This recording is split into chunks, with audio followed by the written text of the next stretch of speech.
Okay, welcome back. This is the third video now, and we have created our paddle pop stick in the previous video. Now, I'm going to show you how we can assemble, and using that paddle pop stick, we can create triangles. So I'm just going to come down here and I'm going to right click on that, and I'm going to rename this so I don't lose track of it as my paddle pop stick.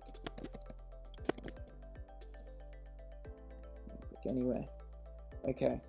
Now, to assemble this paddle pop stick into a triangle, I'm going to come down to here and I've got what's called assembly 1.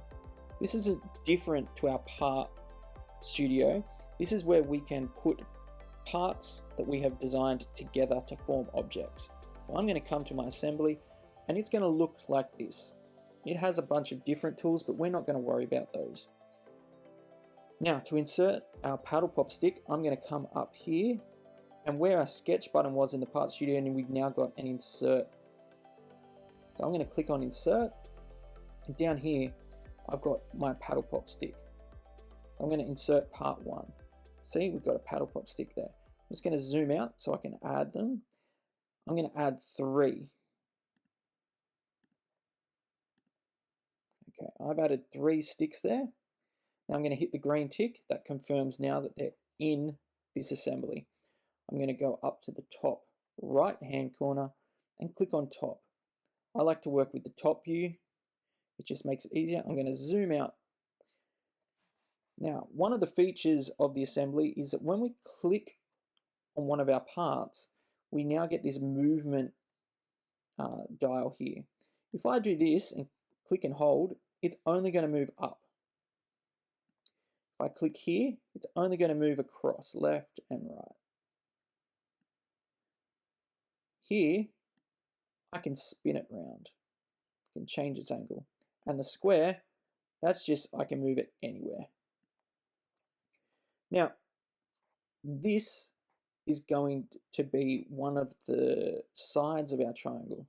Now, because all these sides are the same length, that makes it an equilateral triangle, which means that all the sides are going to be pretty even. So we're going to go to 30 degrees. I can just type that in as 30. And then I'm going to use a square and I'm just going to meet that there. Okay.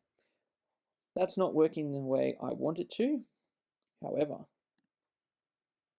I can just keep moving this until I get to the angles that I want.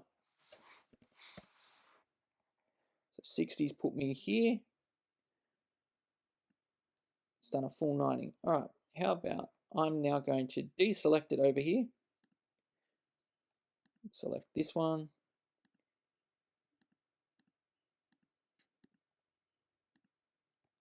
Okay, I'm going to move this one.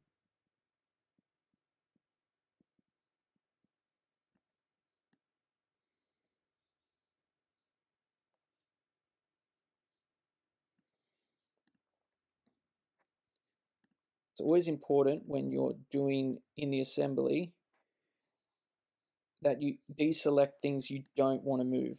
Otherwise, you'll move 2 or 3 things at once.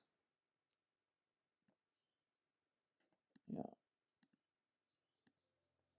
move that there. Now, I'm going to unselect it. That looks like a triangle.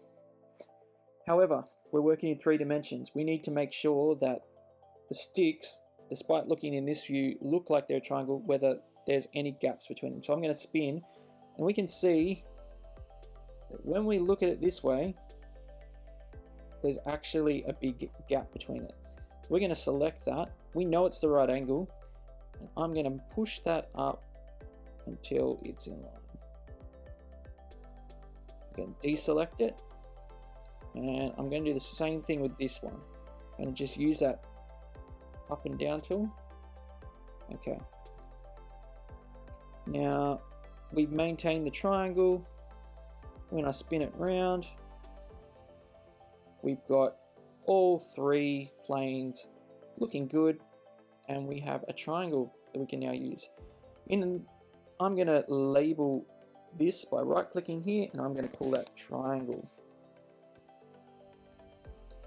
In the next video, we're going to make the square. Thank you.